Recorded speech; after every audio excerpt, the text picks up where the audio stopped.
Welcome to the Roadshow podcast. Corey Holland. Hello, sir. How are you, man? Good. How are you? Fucking alive.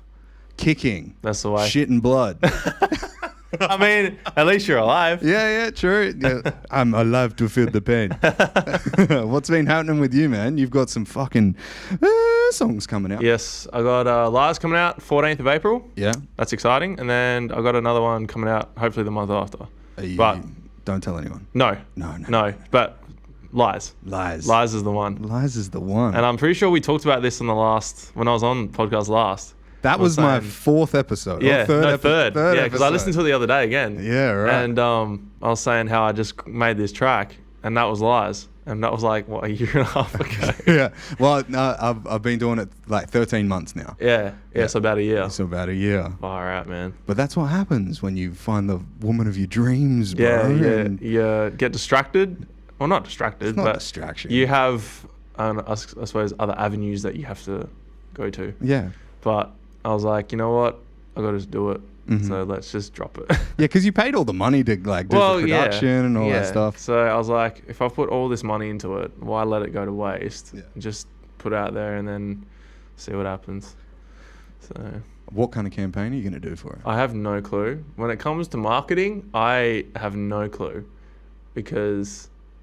Have you asked Raj? No, I haven't spoken to him yet. I'm pretty sure he's pretty busy, but I will hit him up. But obviously I've only got 3 weeks now, so it's like, that's pushing. You know what I mean? When you want to try and get someone to help out, they're gonna go, I've only got 3 weeks. Like fuck. Yeah. So I feel like if I'm gonna do it, I'll have to like do it myself. Okay. Can I help? Yes. Okay. Yes. Right. So there is a website called playlisthunter.com. Oh yes. Dude. Good. $10 a month. And that's all right. and basically you type in your genre of what song you're putting out, and it comes up with a list of all of the Spotify playlists, their host, and the email. Wow. For the host. So you just you send them like your SoundCloud link or your link to wherever the Spotify, yeah. And well, they can't hear it on Spotify before. No, not yet. No. But if you put it on private on like SoundCloud, right, and then send them the SoundCloud link, and then see, I never thought of that. Yeah. Because, I actually never thought of that, putting a private on SoundCloud and sending them a private link. Yeah. Wow, there you go. Private link on SoundCloud, and then also go on Fiverr and get a pitch written. Yes. Fucking $50. You know what I was going to do? I was going to do a pitch and go, not going to lie, man, like, whoever this is, like, this song's pretty sick. Like, just trust me on it. People are going to like it. That's my pitch. No. Trust me, this song is sick. Yeah. Play it everywhere. Yeah. I don't think that's how they read it. No. People like to know what you've done, where you're at with the music that you've already put out. Like you've still consistently, right now you've got 16,000 monthly listeners. Yeah. I've still got people listening. Yeah, and like you got a song that's hit over 1.6 million now. Yeah, and then Want It Again still hasn't cracked the mill. It's on 986,000 or something, 987. Right. I really thought that was gonna. I thought that was the big one. Yeah, me too. Yeah. Over Rooftops, like I really thought that was gonna be at like 2 mil now, but I suppose Rooftops is the one. I think it was probably because. Did they put you as a collaborator on it? Yeah, that one's not actually on my Spotify, I don't get streams for it. Yeah. So my monthlies would be a lot higher. Yeah. Why don't you just drop it again? Oh, I could. Yeah, drop it again by yourself. Drop again, Want It Again.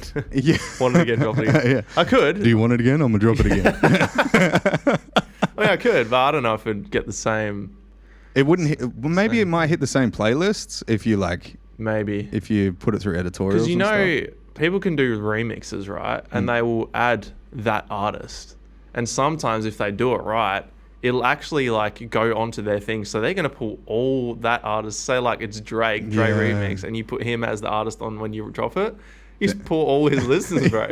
So I could just do that. I'm like, no, that's actually my track. Yeah, put Sean Paul on a track of yours. Sean Paul. He's got all these Corey Holland songs on his list. Want It Again? Yeah. That sounds like a Mexican. I want it again. I want it. Yeah. Dude, that last night I was in stitches watching that video of that cricket player. Oh, bro, I just that cracked me. I was at the gym when you sent me that. I was like trying not to like piss myself laughing. I was like huddled over on the edge of my bed, just like I couldn't believe because I watched it up to the shoe thing, and then I didn't watch the shoe thing in slow mo. But when you said it, I had to watch it again because the sweat that comes off the shoe when he.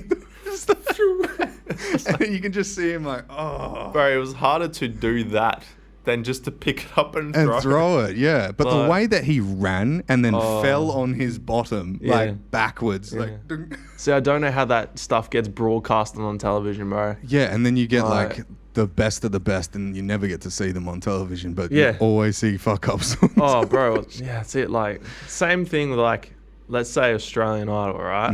You get like good people that don't get to go on. Yeah. Me. Did you try out? Yeah, I got through the last round of like the producers and everything. I actually sung Just Run. They liked it, but I did say that because the story person to come on, and they're like, well, so tell us about your life. And I'm like, I go to the gym, I play golf, I play cricket, and I do music. Why didn't you just say like I'm a really tall midget or something? I'm a really tall midget. I was diagnosed at a young age. That'd have been like, huh? But and then I kind of was just like, oh yeah, I dropped with Sony and stuff over in Europe. So like and I don't think they liked that. No. I don't think they did. Yeah. I'm telling myself that's why I didn't get on. Okay. If maybe I wasn't good enough, I don't know. When did you try out for that? That was, I want to say July last year, because it was before I went to Singapore.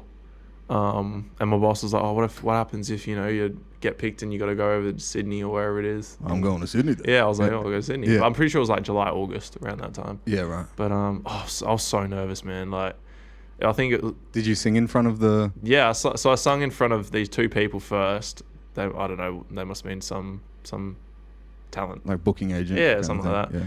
And then they liked it. So I got an email saying, yep, here's a link to the next Zoom call. Like, be ready. Like, so you have to click on the link and just wait in like a waiting room almost. And so I think I had to get on at 10 a.m. I went through at 12 for the first one. And then I saw the next person at 1. And then I got through to the final producers. And they had like, they opened the thing and it was like this kind of desk, and they were all sitting here like this. Oh, God. And there was a big whiteboard that said Australian Idol there. Yeah. I was like, oh my God, this is so serious. Everyone's in suits. Hey guys, my name's Corey. And they're like, oh yeah, just sing a song for us. And they like told me what song like to sing from my list. I was like, okay. And they like really liked it. They were like, yeah, this is like great. And so like when I got the email and said you didn't get through, I was like, damn, I really thought I was going to get through. Okay. And then I was kind of like, Was it the story that was lacking? I reckon I was boring. Yeah. Like, honestly, I reckon I was boring. Like, my life's not that exciting. I played golf, I go to the gym, I work at the airport. Like, I don't have like a massively exciting life. Yeah. But like, if that's why they didn't pick me, then fair enough. You couldn't say like, oh, I have AIDS or something. Yeah, imagine that. Yeah, I couldn't lie. People probably do. They like, do, yeah. Yeah, 100%. But I couldn't do it because then it comes back and it's like, you lied to go on TV. It's like, no, I lied to make a career. Yeah. But it is what it is. But yeah, like you watch the show and there's these people that are just not talented. No. And it's like, well, you only got on just to get numbers up. So it's like, okay, that's cool. Instead of picking everyone who's like talented, but that's not gonna pull numbers, is it? Well, I talked to Shireen Atamimi. Oh yes. She was on Australian Idol. She got through to top 50. Oh, nice. Yeah. I think she got eliminated just before they went into the top 12 or something. Oh, like that. okay. Shit. And she said that like the experience for her was crazy. Really? Yeah. Like good crazy or like it's eye opening? Very eye opening. Like we talked about so the judges, they choose someone every single week to like save. Right? And they're not allowed to save the same ones. And my question to Shireen, I was like, do you think that like it's chosen who's gonna win prior to it, and they basically just mold it around that person? Yeah. So like one week, like a judge could be like, "Oh, save Jeremy," and then the next week another judge saves Jeremy. But it's like, why are they always? Yeah, you know what I'm saying? I reckon that's what it is, because they'll have this industry plan. Yeah. You know, it's someone who looks good, someone they can sell. I feel like that's what they would do. Like, you don't have to be the most talented, you have to be the most marketable. Yeah. You know. Well, there was two brothers that were singing together on stage, and then they eliminated one, and then and they loved them together, and then while the other brother was still on the show, all the judges said, after the judges eliminated the brothers, they said, "Oh, you were so good with your brother." That's God. All this, like, they grasp onto the drama of the story. Yeah, man. And that's pretty much how it runs through. Like, there was a guy who was on Australian Idol, and he was like this big Maori guy, and he was all about his like dad dying and stuff like that. And it grabs the heart, you know, if you're a viewer at home, that it's more relatable, you know. You could be like, "Oh, I feel his pain. I've been through some stuff," you know. Like, and the majority of the people that are watching Australian Idol, are fucking folks that are sitting at home, like, you know, after work, you know, you have dinner and the singing shows up. Literally. And it allows you to have kind of like a influence where they give you, you know, like the option to like save this person this week, you know. So I'm contributing. So it's all kind of like tied into the audience, but I do think that it probably is chosen prior to it all going ahead. I think so. At least like a pretty good idea, like we want this to be our like final 2 or final 3, and then maybe that's what they'll go, this is our final 3, and then they can choose who wins out of them 3, you know. But then the other 2, we're still going to give them something.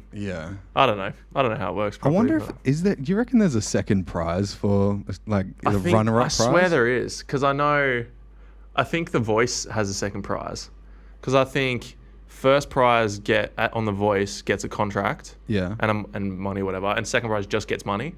So like I would rather get second place, because I wouldn't get contracted, because then they can just control what you drop. If you get money, be like, okay, now I've got money to use on marketing or whatever, and to push my own stuff. Well, Sev, you know Sev's Picks? Yes. Yeah.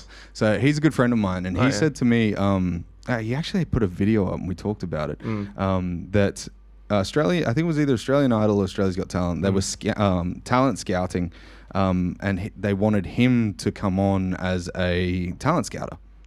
And in the contract, it says, like, after if you sign this contract, all content that you create in the future is like they can control, so they'll be able to profit off of it, and they can choose whether or not you can say things online. And he put a fucking TikTok video up saying, "Do not sign this fucking contract."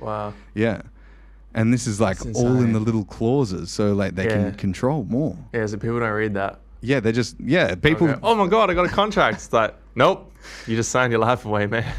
People don't fuck with T's and C's these days. Oh man, but I don't blame them. Like, it's just all this reading that you don't want to do. You know, I've done that. I don't read terms and conditions. I just scroll up to the bottom and go, I accept. All right, I'll just hurry up and get on with it. You know. Prize money. What have we got? 100,000 and a record deal with Sony Music. Wait, so who actually won? I don't know. Or have they not done it yet? Reached the live grand final, top 3. Is it on top 3 already? Oh yeah, it is. Yeah. Oh, there you go. Oh yeah, Royston. Who's that? So actually, they win. Oh wow, they don't get anything. They win nothing. Wow. That's pretty rough. That is top 3 rough. And you don't get nothing. Yeah. Well, think about the first Australian Idol with Guy Sebastian and Shannon Knoll. Yeah. Right? Shannon Knoll got a career over the hype of it. Oh, yeah. Just over the hype. Yeah, literally. What's that? You were standing down there on the counter at the corner shop. What's that one called? Fuck. Oh my god. Been waiting down there, waiting half a day. Go get it. Is it Corner Shop? No. What about me? What about me? Yeah, that's the one. So he must have won fuck all. Yeah. You know, and just got off the hype. But I think nowadays, if you don't like organically have a following or create a following while you're doing this, like the smartest thing to do while you're in Australian Idol is start a TikTok. Oh, yeah. And have Australian Idol behind you consistently, you know? Yep. 100%. And then people know that face. Yep. Exactly right. online and on a TV presence. But if you don't, I don't even know those names. She's 15, that girl that comes second. And from Busso. And Basso. Wow. She probably knows your missus. Nah, she's from Albany. Oh, right. And she's 15, so she's like 13 years. 13 years different. Yeah, that would be a bit weird. You're not a 15-year-old girl, babe. 200 k's away. Wow, that's really rough. Didn't get anything for coming second or third. But they do get to travel to Sydney for free. Yeah. Yeah. I suppose they get exposure as well. They get exposure. They probably get the contacts of the judges. If you're a smart marketer, you might put yourself into the situation of like, oh my God, Kyle, I love your baby. Does he have a baby? Yeah, he's just had a baby. So apparently that's why he's the nicer judge now. And then that Harry Connick Jr. is the piece of shit. Is he? I thought he would have been the nice one. Yeah, well, I think he's a sassy gay guy that sings on stage. Is he gay? Isn't he? I don't know. Probably not. But he sings. He sings on stage, so he might as well be. I don't mean like a general singer. Like he dances like a motherfucker too, like a chook on a hot plate. Wow. There you go. Yeah. Oh, that's cool. Now I need to know if this motherfucker's gay. Is Harry Connick Jr. gay? I don't think he is. You know what? I actually think we share the same birthday. Really? September 11. I'm pretty sure. I'm gonna laugh if he is. I'm probably gay forever.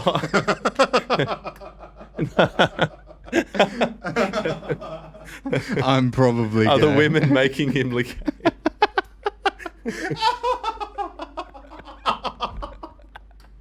The first thing that comes up is I'm probably gay. Oh, that's a screenshot. But yeah, I'm pretty sure we actually do share the same birthday. Oh, that's pretty funny. But yeah, Australian Idol though. Australian Idol, man. Crazy. So what was the kicker for, like, you said you were bored. That's probably why you're putting out music again. Yeah, I got sick. Like, not massively sick. I just had the flu or something. And then I was at home. I just felt really unproductive because I wasn't going to the gym. Obviously, and then I was like, you know what? When I was looking at my laptop, I was like, I said to Rosie like a month before, just drop the music. Rosie's like, bro, just upload it, put a date, and then worry about it after. Yeah. I never did it, and I was like, all right, I just got to do it. So got out, uploaded it, figured out a cover art, which is the AI, you know, that AI stuff. Yeah, and I was like, this is actually really sick. Yeah. Let's just use it. Nice. May as well. And so I used that and I was like, all right, cool. This is a date, 14th of April. Gives a bit of time to figure something out. Yeah. So what's that? 3 weeks away now. But yeah, I was just like, this is like one of my favorite tracks. Like really is. It slaps. So I was like, if I'm going to release music again, I may as well go with one of my better ones. Yeah. And then go from there. I think we talked about a little bit of how that song came about in the 3rd episode of the Roadshow. Check that shit out. Yeah. But let's not starve the audience that I currently have of the story. So how did like the song come about writing? So basically, Lies. It's about someone putting up a facade at the start and lying about who they are to seem more attractive to you as a person. So they're not really being their true self. Mm-hmm. So they're lying to get you. Mm. And then obviously true colors end up coming out eventually. You get found out and, you know. And so there was a couple of situations that I went through where people just weren't being themselves. And when, you know, they didn't need me anymore, I just got thrown to the side, and that was, you know, and you were there for the last one, and then there was one before that, kind of the same thing. Like, I feel like I was used to get over someone, which, you know, I kind of knew that at the time, but I was like, it'll be right then. Like, I'll help, but she'll like me, it's okay. But it didn't work out that way, you know. She went back, back to the guy. So I was like, oh, she did go back to him? Yeah, I'm pretty sure. I don't know if they're still together. She's pops up every now and then, actually. Right. Like, checking out my TikToks and shit. And I bet you she does. I'm like, bro, just leave me alone. But, yeah, it's just about that. And so I can't remember exactly when I wrote it, but I recorded it with Dinge, who I need to go and get some mixes and masters done with soon. But, yeah, it's a really good track. It slaps. And I really tried to get like a Kid Laroi vibe, I suppose, with the hook. When I first heard the track got sent to me by a guy called Fortis Frey from the States. And I was like, bro, I got to have this. Like, he's like, all yours. So I was like, okay, cool. So I went up to the hill near mum and dad's house. I was just listening to it at night. And I was like, oh, this is like a Kid Leroy vibe. Let me try and like channel how he would sing this. So I was just humming along. And it was just very catchy. So I was like, all right. And then called it Lies. Because I was like, I need this to just like be a punchy straight to the point. So Lies. It's straight to the point. Oh, yeah. And then you just build around that. And then I was just going across like different scenarios that happened and that created the verses. And yeah. How long did it take to write? Not long. I reckon, if I had to, if like from start to finish with no break, I reckon maybe like an hour and a half, 2 hours. Wow. Yeah. Like when I get in a zone of writing, I can write pretty quick. Like I can create a bass and then I'll like make little changes here and there, especially if there's a melody that needs to be changed, like the pace or speed or whatever the timing, then I'll change little words. But I can, once I create a bass that I like, I'll pretty much stick with that. Obviously get input from people, but yeah, it was pretty quick, especially when it's like something that I can relate to because it's happened. So I'm like confident in what I'm saying. So that's why for me, I feel like I can write pretty quick when it's stuff based on me. It's the fortunate thing about having a like a creative mindset. Yeah. Like a lot of people that put themselves into like I have like a certain length of time for a song, a song structure. You kind of have an idea of where you're going, but then to actually apply a story into a melody and then into like a full song that has context and makes you feel something and has like a climax and you know. It's hard. It really is hard. Like you said, you've got to create a story. It's got to make sense. It can't just be like, you know, and I had, there was one song I did and I was in the studio and I brought a friend of mine with me and I was like, look, give me your honest opinions like of this track. And she said, it kind of feels all over the place. Like it doesn't feel like the story like flows. And I was like, oh, yeah, okay, I get ya. And so like I took that on board whenever I wrote again and I was like, does this make sense?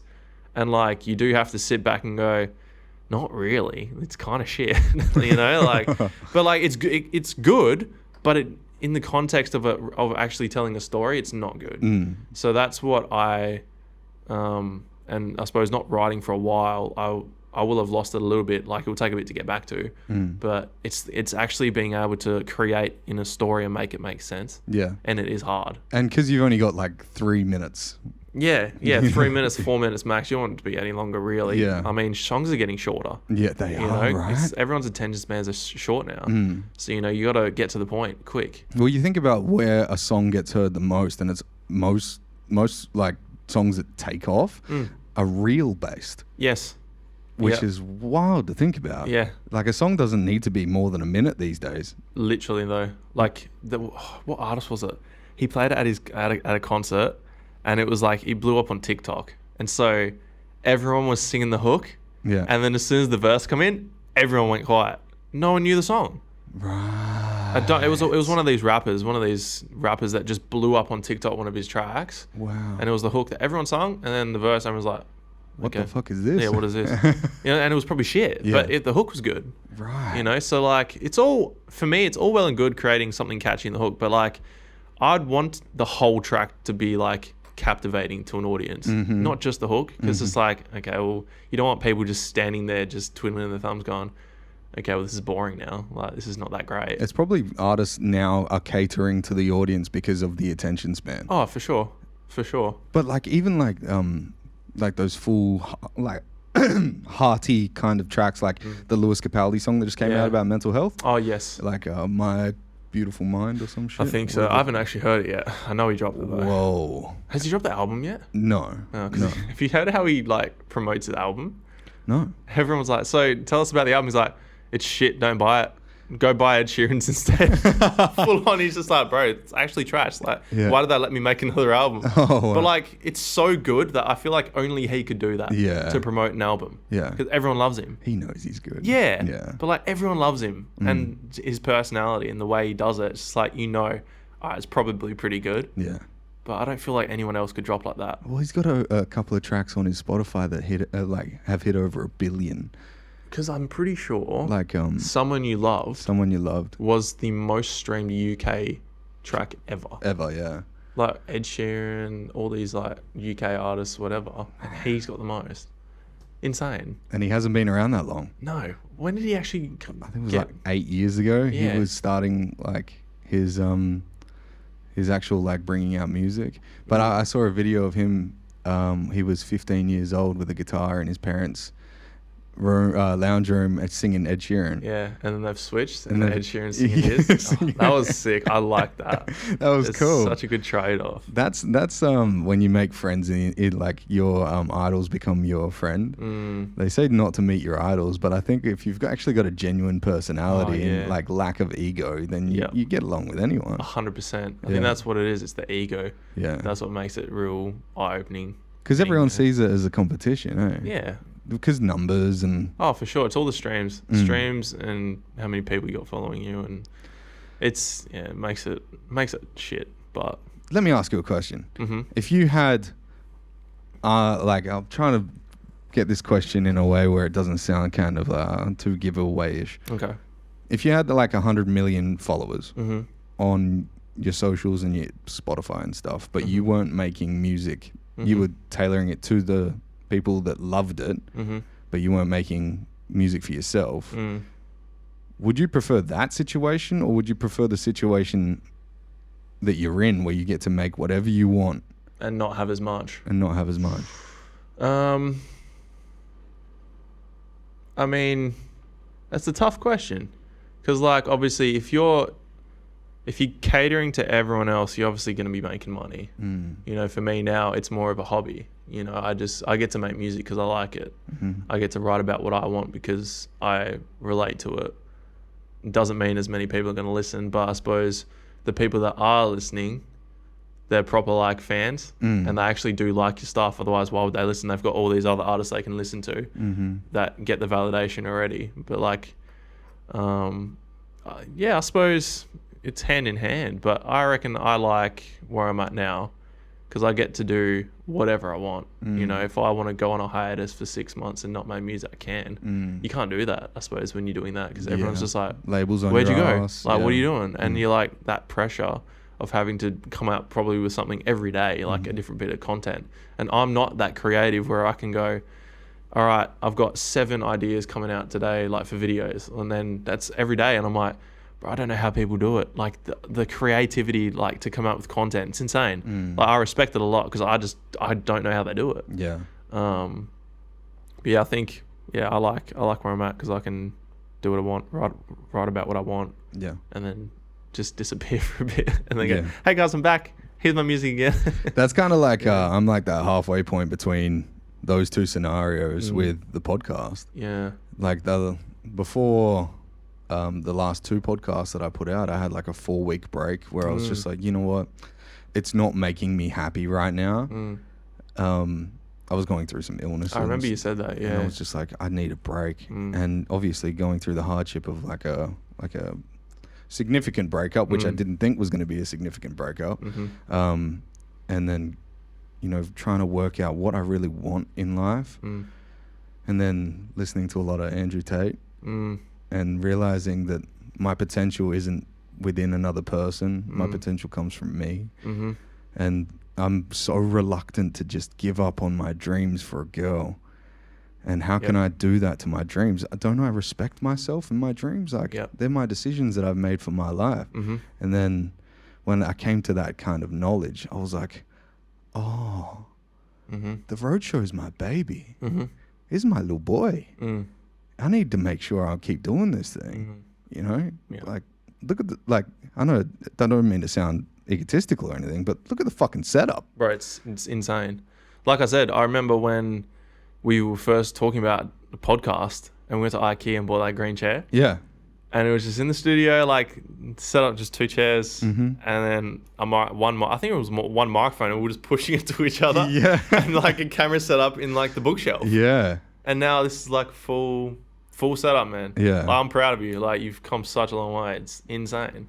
Well, and like, what episode would this be? Like, 58? Yeah, like 50, bro. Like you've done Nearly 60. 60 podcasts. Yeah. Insane. Yeah. So I feel like, yeah, you do have to stay on your grind. Mm. But like you do need times sometimes, like, and it's whether it's a breakup that's going to make you realize like I need to take a step back, like what really matters to me right now, what's really important, what's going to make me happy. Mm-hmm. You know, it's this, Yeah. you know, and like you said, women are going to come and go, you know, people are going to come and go, but what you can control is the most important thing. And this is what you can control.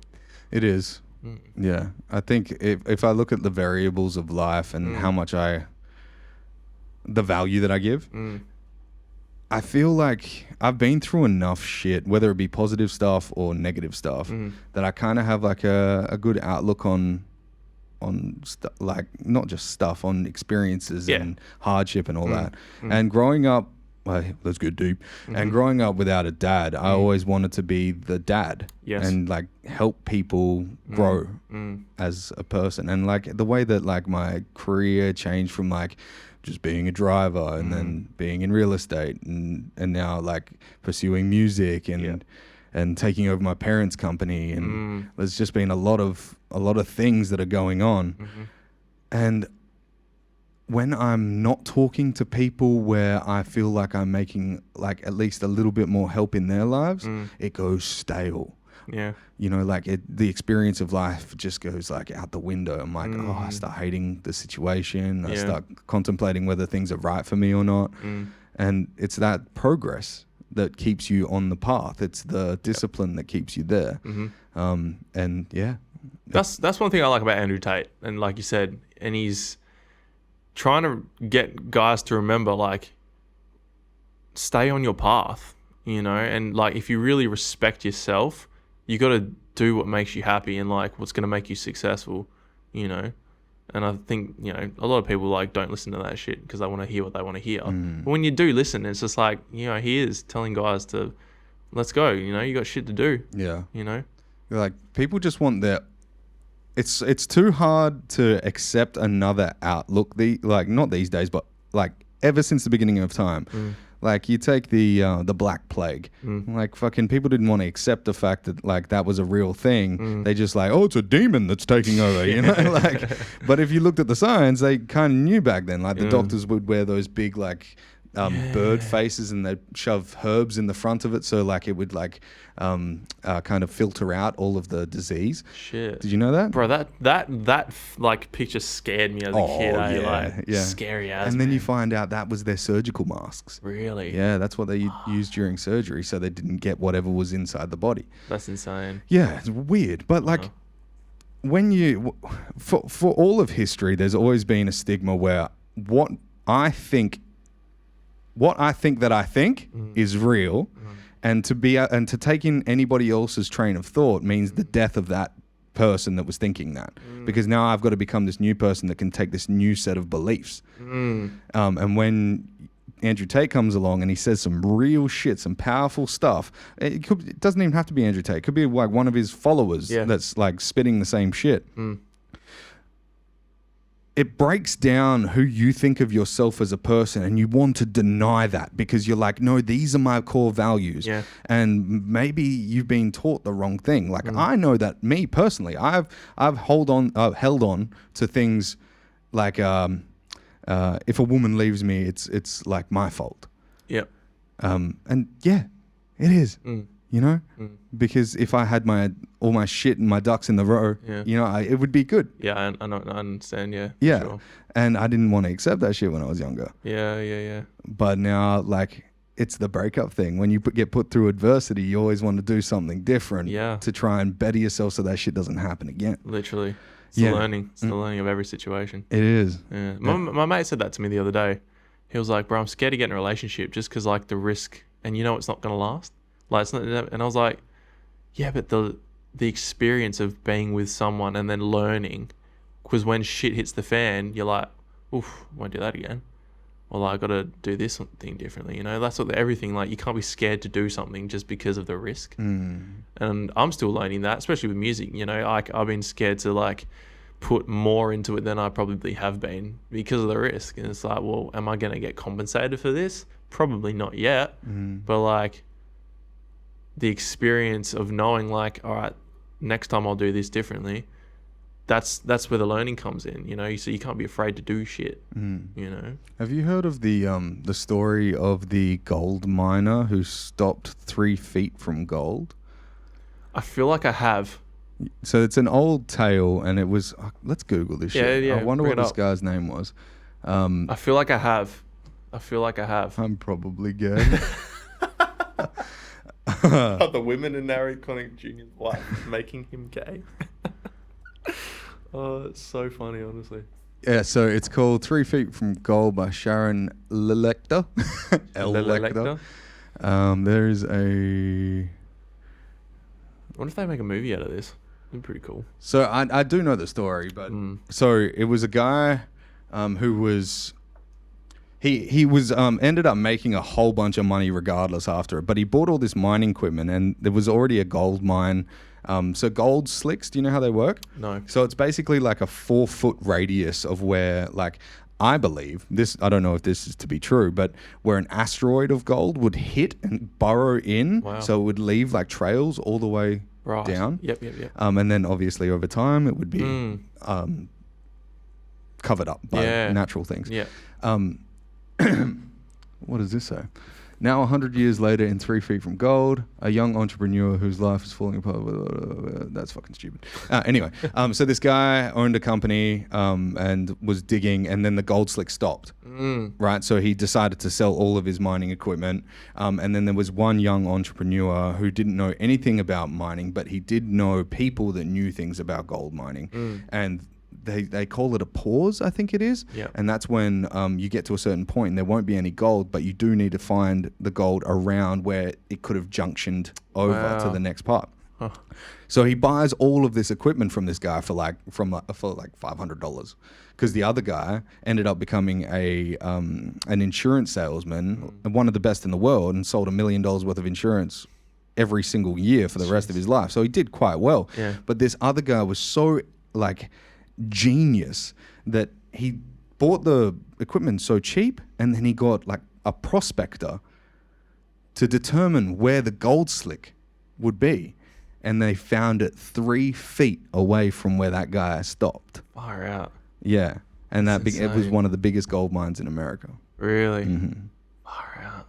So why did he stop? Just because he didn't know. Yeah, right. Yeah, because like when you don't have the information, or you're not well read in something, it seems so much harder. You know, like almost like your music career. Like, this is what I was getting at with the story, is like, you said, am I going to be reimbursed for what I've put in already? Corey Holland, you are the gold. Yeah. You know, and the way that music careers go and all careers go, you can't start in a mining company without a pair of boots. You have to invest. Yes. Right? Yeah. And until you get those pair of boots, then you can start work. Yeah. So True. with music, it's a little bit more lucrative because you have to pay more money to get the good stuff. Yeah.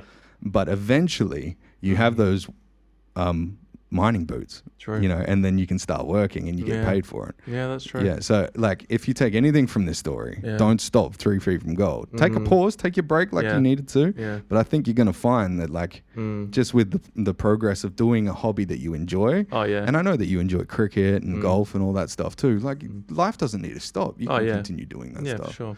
But you still have one of the best voices in Australia, like you, man. maybe the world. Thank you, man. Yeah. I appreciate that. But yeah, I agree. I think it's just having that self-belief.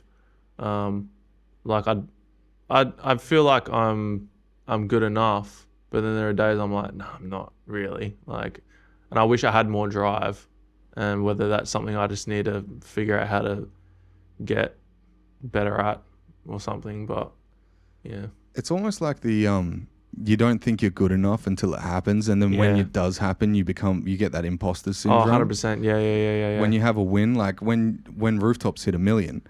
Yeah. I was like, what? What the fuck, Like, right?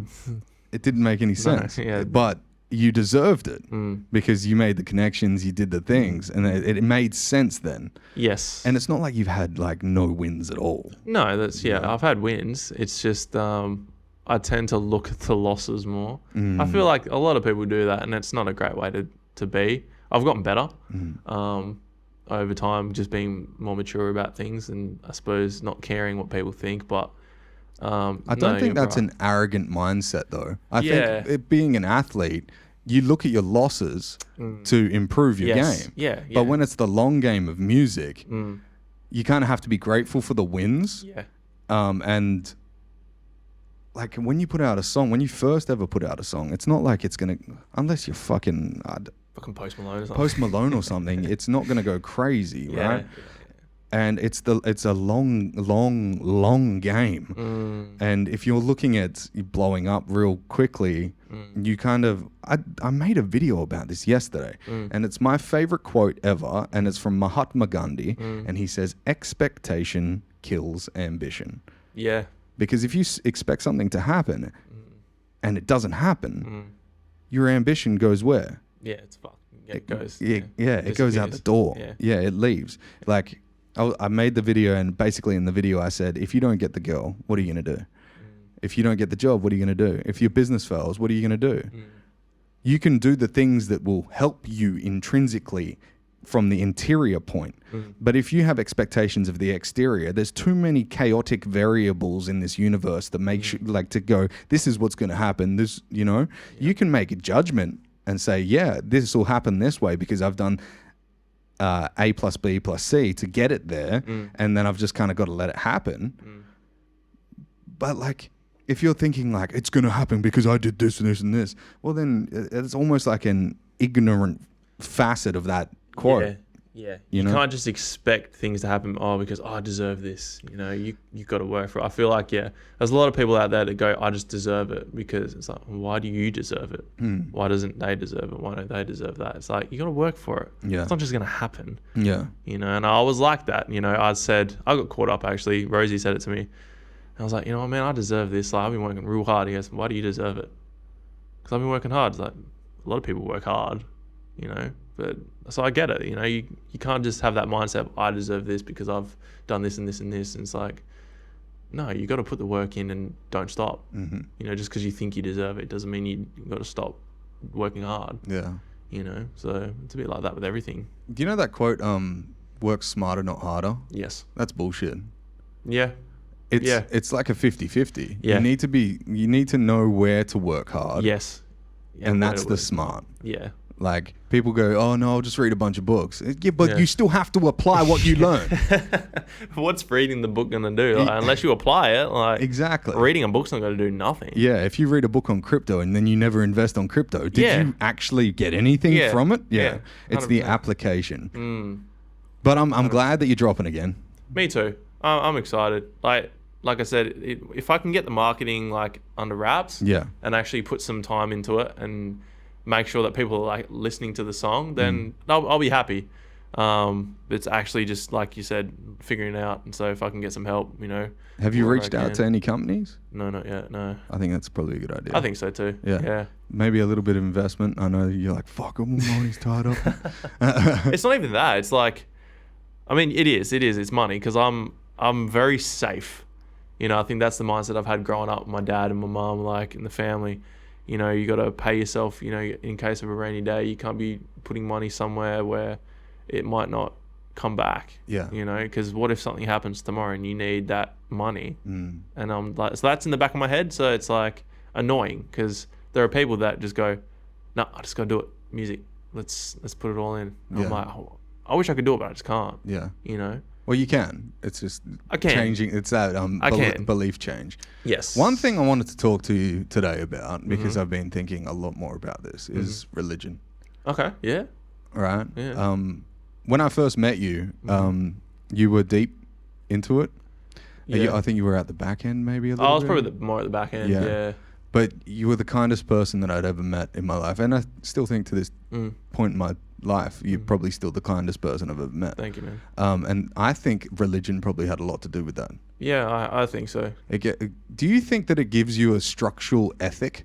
Yeah, I think it gives you a good moral base. Yeah. But obviously it's different for everyone, because I know there are people in the same religion I grew up in that are like crazy, bro. Like, you know what I mean? Like, I've done some crazy stuff. Like, that aren't like religious, that's frowned upon, but it doesn't change that I'm my actual character, I suppose. Like, I'm still a good person. Like, I'll do what I can for others and make people happy. I don't want to like cause arguments. I don't want people to be angry at me. I don't want to be angry at other people. When I'm supposed to be angry at someone, I don't really get angry at them. But I feel like religion, it takes an effect differently on everyone.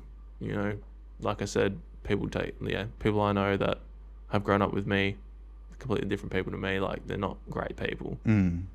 So I feel like it's that, but also my family that I grew up with, like I got a really good family. Like, they're all lovely people. Obviously they've got their downfalls, but majority of the time they're really loving, bro. It's just love. Like, if you show more love than hate, then it's going to be a better environment. Is that the general consensus of what you got out of religion? Is like the amount of love that can be pretty shown? Much. Like, just don't be a dickhead, man. Like, if you can show love to people and like compassion and care, like, what can go wrong? You know what I mean? And if everyone was like, everyone says it, if there was more love in the world, there'd be no wars and all that. It's true though. If there was more compassion and more care and people took like 2 seconds just to be like, how are you? Are you good? Like, I hope you have a good day. Yeah. Like, if people took 2 seconds to say that to more people, my day would get better. If I was walking the street and someone goes, hope you have a good day, man. I'm like, thanks, man. What's wrong with you? You're right. But no, it would make me feel good. Yeah. So if there was more of that, then people would be a lot more happier. But there's just not, because, everyone's so rushed. Obviously, because life happens real quick, and I feel like people don't want to waste their time on a hope, I suppose, instead of like an actual thing. Because religion, really, it's like, it's a faith. You have to have faith that it's real. You don't know that it is. You read in the Bible, whatever, but you don't know that actually happened. I wasn't there. So it's like, it's all on faith. So you have to just believe it. And I feel like people just don't want to waste their time because they're in such a rush. They're like, I don't want to waste my time, and I've got other stuff to do. I don't want to be held back by what God made look down on me upon, so it makes it hard. My reason for asking this is, okay, we've had a crazy time in our lives, right? Especially me and you together. And I generally think generally, not genuinely, generally think I'm a good person. You are, man. Right? So thank you. You are.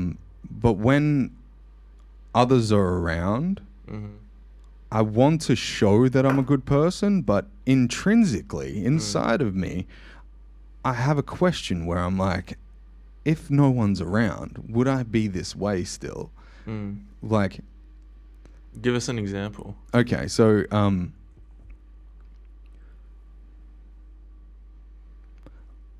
purpose in life. When I talk about like doing the podcast and stuff, like before, just talking with you recently, like on this podcast about the podcast, it's all too easy to say, hey man, this is why I fucking love this, But when I'm by myself and there's nothing happening and I'm scrolling on Facebook or jerking off or whatever the fuck it is, like putting myself in a situation where I don't feel like anyone's watching, so I won't have any consequences to this. There's one dude that's still watching. Oh yeah, for sure. Yeah. And like, whether that's the belief thing, like it's a faith thing, right? And more now that I'm like a little bit older than I was when I was 20, I'm 31 now. I kind of have that thought in my head, like, someone's still watching, Jacob. There's somebody like still got an eye on you, and they can tell that you're fucking off. They can tell you're lazy. They can tell that you just messaged that girl on Tinder hoping to get something. When you said you weren't gonna. When you said you were gonna be, like by yourself. You know? I get that. I said this to Amy actually the other day. We were having a discussion, and it come about Andrew Tate. About how lying and stuff, because I don't like lying. Like, obviously it's everyone does it, like white lies, but I try not to, like, bad ones. If I fuck up, I'm gonna admit it. I'm not gonna shy away. I didn't do that. So if I did it, I fucking did it. I'm sorry. But like, the reason I don't like lying is because you said there's someone that knows the real truth. God knows. And it's like, that's the main thing. That's the only thing that matters, is he knows you're lying. So it's going to come out eventually, because I feel like if you're hiding something, he's going to make sure that the person you're hiding stuff from or doing wrong by will find out. However that may be. Yeah. Until you feel guilty enough that you're just going to tell them yourself. And I feel like, that's, like you said, there's always someone watching. Yeah. And I feel like it's beneficial to think like that. Yeah. It keeps you accountable, I suppose. Yeah. And the self-accountability is the most important thing. If you make a promise to yourself and you break that promise, it's kind of easy to go, well, it wasn't going to happen anyway. But if you make that promise to yourself and God, and then you fuck off, you're kind of letting two people down. Yeah. You're not just letting yourself down, you're letting the potential of who you could be down as well. Yeah, 100%. I think that's where confidence comes from. Yeah. When you hold yourself to a certain standard, the universe or God will allow certain things like that. You'll be a luckier person if you keep promises to yourself. Like, say if you say you're going to do something and you don't do it, you're losing opportunity to put yourself into a state where you actually trust yourself because you said you were going to do it. I think that's where trust issues stem from in general. Because when, like, let's say, for example, going to the gym, right? Say you want to go like 4 times a week and you only go twice. Well, you've just lied to yourself. You said, I was going to go 4 times, but I only went twice. So it's like you've lost trust in yourself that you're not going to do what you say. How is someone else going to stick to, what you want to do or what you say? Or what you say to them. Yeah, what you said to them. So, like, I feel like that's where trust issues really stem from. Ooh. With other people. So if you have trust issues, it's probably because you lie to yourself a lot. Yeah. That's what I think anyway. Because you lie to yourself and then you project it onto others. Yeah. And then you make them feel like they've lied to you or let you down. Where really, it's the other way around. It's the other way around. And you started it yourself. And they've just done something really minuscule that if you hadn't done that, it's probably just a talking like, hey, look, like, this is what happened. I don't like that. Let's sort it out. But really, and then it turns into something worse or, whatever it could be, the situation. But I feel like, trust issues stem from, lying to yourself. Yeah. Yeah, I've thought that for a while. That's almost like self-honesty. Yes. Yeah. Well, it's the flip side of lying, right? It's like being honest with yourself and seeing things through. Yeah. Exactly. Yeah. Seeing things through. Yeah. Because why would anyone be able to trust you if you can't trust yourself? Yeah. It's probably like, to put it into like an athlete analogy, the people that make captain, the people that are the best on the team, it's because they can apply themselves, make those promises to everybody else and uphold those promises. And they don't fuck off. They don't let it like dwindle out into them. Oh, who's Australian cricket team captain? Say Steve Smith or something. Steve Smith, right? Yeah. If Steve Smith was as good as he was, but every so often he didn't show up for training, do you think he would be in the same position? No way. It's the same thing. 100%. Yeah. 100%. But this is why successful people don't have many friends, I feel, because they show up for themselves every time, which means they can't show up for other people as often. But that's the sacrifice. You're telling yourself, I gotta show up for myself, and if that means that I can't give you energy because I'm giving myself that energy, that's just how it is. And that's why they're successful, because I don't care. They want to do the best for themselves, and people won't understand that. People don't have that same mindset. Yeah. And it was the same thing with my cricket, how I'm going back playing district next season, and I got told, like, it's a mistake. What are you doing? I'm like, what do you mean? Tell me why it's a mistake. Oh, you need to stick around the club, like get around the boys and all that kind of thing. I'm like, yeah, but that's not going to benefit me personally and my ability, because I know I've got a lot to give, and I'd be letting myself down if I stuck around and just played this. That's like not allowing somebody else's fears of them seeing themselves as less successful as you. Yeah. Like, stick around the boys. What are you doing? Yeah. Like, don't go off and be a huge success. Yeah, because literally. They're scared within themselves. Yeah. Let's be honest. In my life, I've grown up around people where the time that I met them, I was trying to escape demons, my own demons, and I felt comfort that they had demons. And I'm not going to name names and stuff, but I'm still friends with these people now, but I've had to kind of like, not push them to the side, but like not put them on the back burner almost. Yeah, not give them so much of my time because I start to shift into old me because they didn't change. Yeah. So they've still got that same energy, and I find if I spend too much time with them that I become that kind of slobbish, kind of negative self. It's like you're running in a 100-meter race and they're still at 50 and you're at 75. Yeah. Slow down, wait for me. Yeah. And you got to like, all right, grab the hand, but you're not going to do that because you're already ahead. Yeah, and then we sit down for a picnic instead of finishing the race. Yeah. And that's how it feels. And like, sure, picnics are fun, especially when you're hanging out with your friends. But I'm starting to realize that there's a bigger picture. And to bring him up again, Andrew Tate, he says that everything that you want in the world is wanted by another man. And man or woman. Every dollar, every woman, every car, every dream. How many fucking producers and rappers and stuff are there? Yeah, literally. How many podcasters are there? Yeah. You know? Yep. It's like David Goggins, he said, I'll wake up at 4 a.m. There's someone waking up at 3 a.m. So I've got to wake up at 2. Someone wake up at 1, I've got to wake up at 12. You know what I mean? I ain't sleeping. Someone's running 20 miles, so I've got to run 25. There's another guy running 30, I've got to run 35. Yeah. You got to do more than what the next person's doing if you really want to make it. Obviously, it's going to be tough, but that's why people are successful. And their circles are very small because they don't have time for that social. Because they're so focused. This is what I have to do. I don't have time to slack off. Well, he has that the idea of like when you die, you get greeted by every single part of you, or every single part of your potential. And like David Goggins said on the Joe Rogan Experience, he says, when I die, I'm going to get to heaven. And they're going to pull out the list and say, okay, we're going to just do a potential check.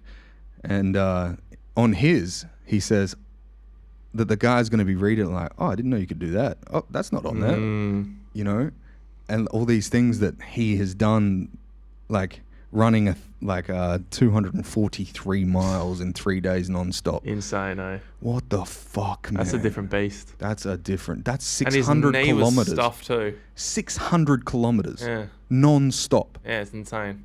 With a stuffed knee. Like, bro.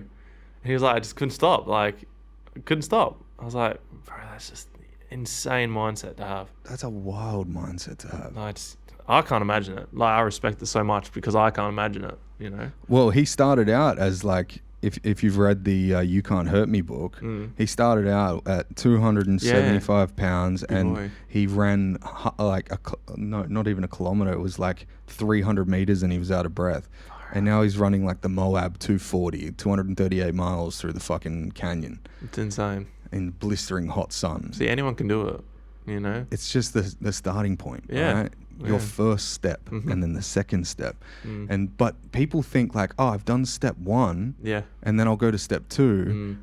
But your step 2 is your new step 1. Yeah. Your step 3 is your new step 1. Yes. You get too focused on where you're coming from and not where you're going that you lose your path. Yeah. But like, even on a map, like on Google Maps, if you've got like a driving view on and you're driving, it doesn't show you where you've been until you get there. Yeah. It just shows you where you're at. Yeah.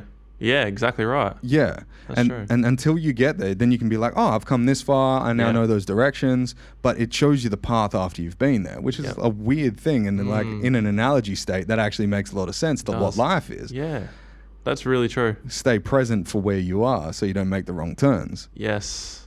And then when you get there, you can look back and go, damn, I made it. Yeah. Yeah.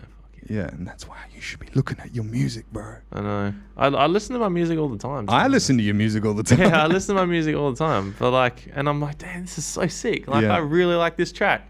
And then it's like, now I have to get it mixed. I got to spend money to get it mixed. Yeah. And like, and obviously because I'm saving for this holiday, I'm like, I want to make sure that this is like a good holiday and that I'm not skimping out on money when we get there. I'm like, fuck, I don't have enough money to do this and this and this. So when I'm back, obviously I'll go ham. I'll probably finish like 2 or 3 tracks and then put my EP out or something. I probably can't tell you how many times over the last 3 years your tracks have got me laid. Like when I bedroom was stuff. managing you, I was like, "This is my artist," and they're like, "Oh my god!" Play some bedroom. Yeah, bro. Well, the thing is, I listen to. I've never fucked to your voice though, which is Oh, that's all right then. yeah, it'll happen. When bedroom drops. Yeah. Well, I was listening to Just jerking off to the it. actual mastered. It's just playing in the background. Oh my god. You're listening to the master So I was listening to the old mastered version, the Yeah. first one. of Bedroom. Yeah, and it slaps. I really like the ending better than the updated one. But the updated. What was the difference? So the old one has a bass line. Mm-hmm. The new one doesn't. New one has no bass. It's just kick. Yeah. And I was like, Who did the new one? Sheldon. So I did the. So me and Ferran did bedroom first. So Yeah. that was all it. And then obviously Sheldon mixed, and then I got Henriques, the guy that did Rooftops, to master, and it slaps, like it really does. The only thing with that is the bass line is a bit too grungy. Like I'll have to get you to listen, but for me, I'm just like, I think it just needs like some sort of something. I don't know. But the ending, I just really like the ending. It's really, I don't know, it just makes the track because it's obviously It's a full sound. It's a seductive track. Yeah. And so the ending is like, it's like that it's after the climax when you're just laying there with your chick Yeah. after you've just And fucked. that dum, dum. Yeah, and it's just like it's calming you guys down. Yeah. What's that song by Zayn and Gold? Not Vibes. What's Sweat? Sweat. Yes. Oh, bro, that's a track. I hear Bedroom being like the next one after that. Yeah, you know, it's- like yeah, if that you're vibe. fucking and Yep. having sex, sorry, I should beep that. If you're having sex and like, I used to fuck to that Sweat song all the time. Like Yeah. that was my jam, right? But Bedroom after that, it'd be like a Oh, climactic 100%. Yes. kind of, Yep. like you eat pussy to sweat, but you fuck in a bedroom. Yes. You know what I'm saying? Yes. Yeah. And that's the thing, like, do I keep the bass line in the bedroom or do I just keep it as the kick because, you know what I mean? If you like it with the bass line, do it with the bass line. Yeah, I think that might be it. It just Don't needs do to it be to fixed. how other people want to do it. No, Or yeah, listen yeah. to it. Yeah, yeah. I think it just needs to be It's yours. fixed. Yeah, it just needs to be fixed. That's Fix all it. it is. Yeah. Have you been in the studios recently? No, No. I haven't been. Did you go to Ferran's a few months Oh, ago? I did actually. I don't know if I showed you the track I wrote about Amy. No. Oh, it's called Treat You Right. Really? Yeah, it slaps. It's really good. I love it. Oh, wow. Like I need to do something with that too. It was supposed to be the last track of the EP. Yeah. Because I was like, I've got these heartbreak tracks, so now I want the resolution of the. I got the girl now, and so it's actually not a sad track, but the chords are so moody that it's like, I don't know, just really good. It's Yeah. really good. What's the vibe? Is it like yeah, I'll play a bit. sexy? No, kinda. I'll show you. Let me play it. Do you want to play it into the microphone? Yeah, or I'll play it into the microphone a little bit. Just a little bit, you know? Yeah. Give us like 10 seconds of it.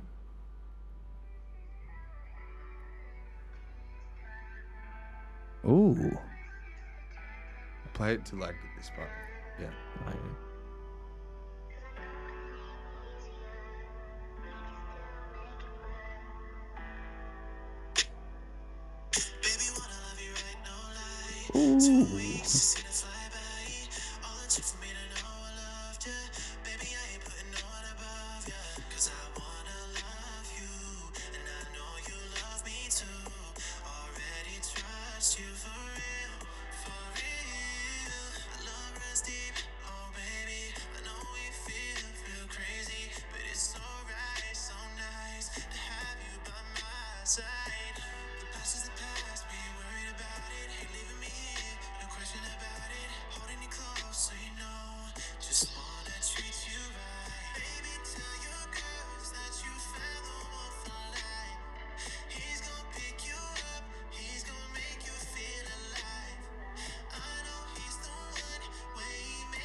Yeah. Damn, dude. Well, it's not mixed or anything, but I was Damn. like, I really want to do something with that. That Yeah. reminds me of like some like old school Usher. Yes, that kind of vibe, That hey? kind of vibe. Because I said to Fran, I was like, I can't remember what track I gave him as a reference. And I was like, just these piano chords, I reckon something like Moody. And he played them, and I was like, yeah, let me get in the booth right now. Let me spit something. Fran's Mood King. Oh, 100%. Like, Mood King. like that and the What If track. Yeah. Like, oh, that's one of my favorites too. I need that mixed. I need to hit up Sheldon. When I get back from a holiday, I'll get Just Run fully mixed. Yeah. It's literally mixed. There's one word that's not mixed. Really? Yeah, it's like the Melodyne is just on the same line, and I want it to dip. Dip a little bit, yeah. Because that was what the natural thing was, but I think the Melodyne put it up. Yeah, But just the didn't natural make the was cut. yeah. So I've got to do that. Then I just get that mastered, and then I'll get What If mixed and mastered with Just Run, and then that'll be 4. Then I'll do that one mixed and mastered, and that's the EP. Wow. Yeah. So That, I might drop the EP later this year. That'd be sick. That'd be sick. Yeah. But I'm going to UK in August with my dad Oh, yeah? to do some cricket training. Doing Wow. some one-on-one coaching with a guy. Yeah, it's crazy, man. I'm taking this cricket seriously, bro. Yeah, I'll say. Yeah, he hit me up because I joined this site like to play international cricket, like in UK, like when they look for overseas players just to play for clubs. A couple of years ago, and I got like 9 messages this year, like 3 months ago, saying, "Hey, like, do you want to come to UK and play?" I was like, "What the fuck? Like, what's going on here?" Like, I was like saying to Amy, I was like, "I got these messages, like, play cricket in the UK." Like, I made this account like maybe 2 years ago, something like that, and I never did anything with it. And I was like, I really want to do it. Like, I'd love to, but just this year I can't. Like, it's not right. And then this guy hit me up. He's a coach over there, and he also coaches in India at the KIOC, which is like the biggest cricketing institute in the world, like massive cricket centre, bro. It's insane. People all around the world go there, like to train. Like he's there at the moment. I was gonna go now, but just timing was just not right. And he goes, "Look, if you want to come to the UK in August, we'll do some one-on-one." And I was like, "Okay." And then my dad's like, "Yeah, I'll come with you. I'll pay for it." I was like, okay, sweet. So I don't know. I have to pay for flights, nothing. I'll just go there, play cricket, get better, and then come back to Perth. I'm playing for Scarborough this season, and hopefully I'll play good. And then, yeah, see what happens. You need to hit up Jason Gillespie again. Fuck oath, yeah. Yeah, do it. Thanks for having me, man. Corey Holland, it's been a pleasure. It has. Thank you for having me. No, it was my pleasure having you back on, man. Yeah. We'll do it every 50, eh? Yeah. I'll be back for the 100th. Ladies and gentlemen, this has been The Roadshow. Have a fantastic day or weekend whenever you listen to this. See you later. Bye-bye. If you're down, ready to go, wanna fly away with you, float away, fly